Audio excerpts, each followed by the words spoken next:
Chester was saying about your style, that you've got more of an edge. Yeah, play loud. Play loud. I mean, I know this sounds completely sacrilegious to any jazz drummer, and it doesn't say the right things to young kids learning to play. You know, just play loud. But that is the secret of my sound. I mean, and that is why I can get up and play a drum kit that I've never seen before, and people will say, "Wow, it sounds like you." Well, that's because of the way I play, you know, and I do tend to sort of, when I'm playing that particular kind of thing, you know, if I was to play the In the Air Tonight riff, you know, I could play that on any drum kit and it would sound like the record.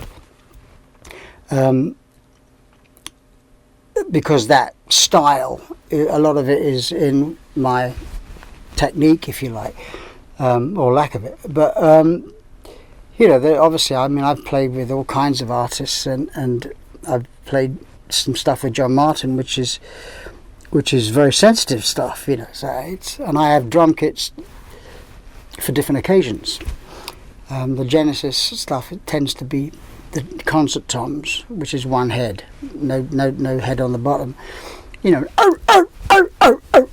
you know, it sounds kind of like that, you know. And sometimes I'll bring out a drum kit with two skins on, and it will be like really leathery and mellow. So I tend to use drums for the occasion, for what, you know, for who I'm playing with. But yeah, the thing that he mentions about me playing with one hand is just an attitude. You know, it's very difficult to teach, or you know, people that attitude. I mean, I've after Chester, I mean, I went back to Chester playing drums with my band, but I did have Ricky Lawson, who's now no longer with us, but I did have Ricky Lawson for a couple of tours, and he was fantastic. Played with Madonna, Michael Jackson, you know, do it. Everything was right every night. Tempos were always locked in, but you know, Easy Lover. I was trying to teach him about the attitude of Easy Lover. And I said, the only way I can teach you how to, you know, or what's wrong with it, or what I'd like it to sound like, is if I sit down and play it. And I remember this, Chiddingfold Working Men's Club, we were rehearsing it, and I sat down at my drum kit, because it was always there for In the Air Tonight, and we just played it. And everyone started smiling, you know, like the band. And I was having a great time, but, you know, I was just playing these fills. You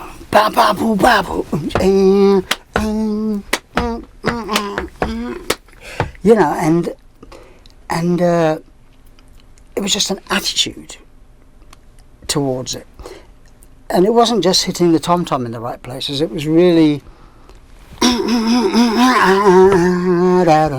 you know, it was just kind of the way I would really like it played if it's possible. And but you know, Ricky's was a wonderful drummer. Chester is a wonderful drummer, and it kind of, we're talking about small things that probably only I would notice. But you know, it's difficult when you're a drummer and you have another drummer playing your parts. And this is what I said when I took over the singing with Genesis. You know, I've got to find someone that I'm not going to look around at all the time, and sort of be thinking about that when I'm trying to be thinking about what I'm doing. And we were lucky with Bill Bruford, and we've been lucky with Chester, and I was lucky with Chester in my band, and Ricky Lawson, you know, and I'm just about to do some rehearsing, and I'm going to be using Jason Bonham, you know, and if you know, I know that he plays a bit like his dad used to, because his dad taught him, and I've heard his playing when he was a teenager, and I know that he's going to have that attitude, so it's going to be interesting. When Chester talked about playing the furniture, whether you could still tell the difference, it's kind of like the feel thing. It strikes me that it's very much coming from personality. It's not something you can really teach. No, I mean, Chester is technically miles apart from me.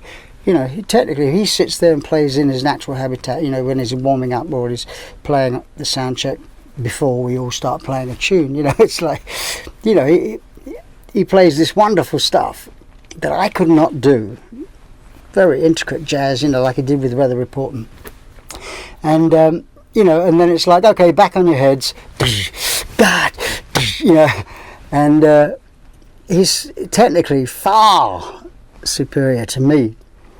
I have an attitude to it, playing what stuff I play. And you know, when we sit, we've always done the drum duets together, and we've always done them at the last minute. Somewhere in a 6-week rehearsal period, we've always done it in the last week of rehearsals. And I'll say, listen, we really should do this if we're going to have this thing in the show. So, you know, he'll come to my room, and or I'll go to his room, and we'll sit on a stool each or a chair each with a chair in the middle, and we'll play and we'll record it, and then we'll listen back to it, and we'll edit it and put it together, and that's what you'll hear. Well, in Brussels, when we were rehearsing for the last Genesis reunion thing, there was a great leather stool in the room, in my room, and we were playing on that, and it really did sound good, you know. And of course, when you've got something that sounds good, you play to the sound, you know. So you, and actually, this is on as an extra on the When in Rome DVD. But it was quite extraordinary, you know. After all these years playing together, we could follow each other, and it would sound like it was written, but it wasn't. It was just following each other. I'd do something, he'd do something, then we'd do something together. And then we started on this humorous kind of search for a stool, which, you know, because this one was so special, but it wouldn't have lasted the tour. I mean, it was getting marked up in the room, you know, we're all trying to work out how to get the stick marks off it. But it was... I had this idea that maybe why don't we do this? This is what we've always done. It's a reunion tour. It's like, show people how we did this. So we got a couple of stools. In fact, I think we played on one in the end, but we had to find the right one. They had to keep going out and buying different stools, you know, to make it one that sounded good, which is the one we used in the end. But yeah, I mean, you know, it was... yeah, so those things with me and Chester was always the highlights of the show to me. And I think maybe it's because they changed, they developed. You know, sometimes it's difficult to change something you've been playing 40 years. People don't want you to play it that differently, you know. And sometimes there's only one way to play it. Inside your own part, you'll play different things. But... you know, it's not something that you can blues around with it. You know, it's a composition, and it's a bit like asking an orchestra to go there and just, you know, play 1812 overture, but just play around with it. Don't play the notes. Just you know, get the gist of it. Well, you can't. You do what's written. You know. So, and I'm sure that with Chester coming from a jazz background, and that's his natural place. He would have found that a little different. Bill Bruford found it very difficult, and he would, you know, just out of bloody-mindedness, he would play different fills, you know. And of course there was some grey area. I mean, I understand this from a drummer's point of view. You know, there's some things you don't have to play the same, but some things are written cues. They help Tony know where we are. They help Mike know where they are, where he is rather. But it's difficult for a drummer, in the same way that it's difficult for a drummer to do nothing but the same thing. Like The Intruder, for example. You know, it's difficult for drummers to do that. They get bored, and they want to put a little bit of something in. And the same thing with playing a piece of music every night the same. It's a boredom factor. Unless you're the guy that wrote it, in which case you understand why it's got to be the same. Even though Man on the Corner, you know, that was like, to the typical way you normally play the drum set, the beat was actually backwards, but it was brilliant, you know. Phil always had this sense of composition in his playing. Can you demonstrate? Well, Man on the Corner, you would normally think of a song like that going 2, 3, like, see, turn the step on.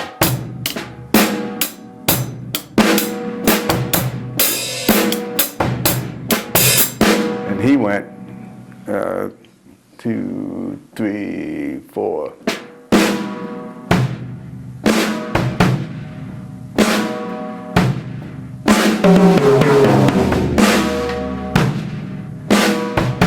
And it just gave it this whole other, with everything else that was going. I mean, I don't know of another song by anyone that does that, but it made it totally unique, and it worked. It's just absolutely right. I had to really, literally count out loud sometimes to make sure I come in. I mean, obviously, once we played it a few times, I was okay with it, but just things like that, you just don't get that, Okay.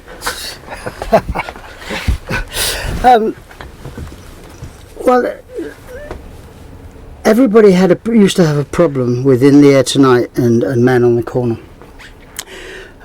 because the drum machine pattern that I'd programmed didn't seem to start in what sounded like to be the correct place.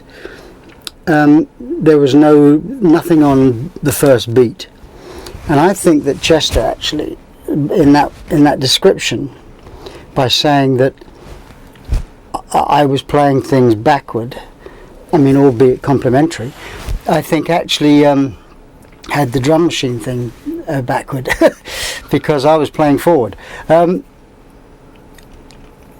It was like, In the Air Tonight, for example, which is something that everybody knows, or most people know, as opposed to Man on the Corner, which is like 1, 2, 3, 4.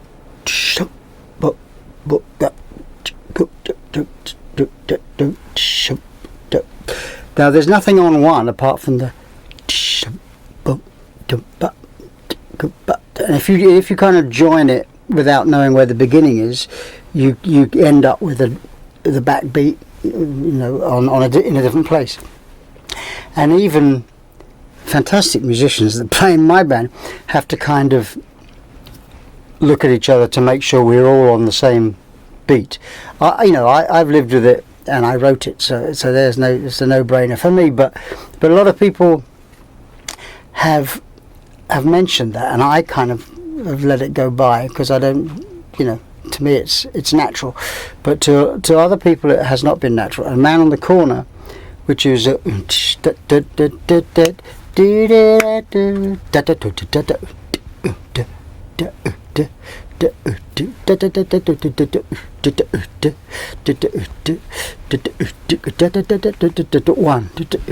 There's nothing on 1. 1. And if you don't think of 1 in the right place, then it does sound like I'm playing backwards, or as imaginative as Chester described it.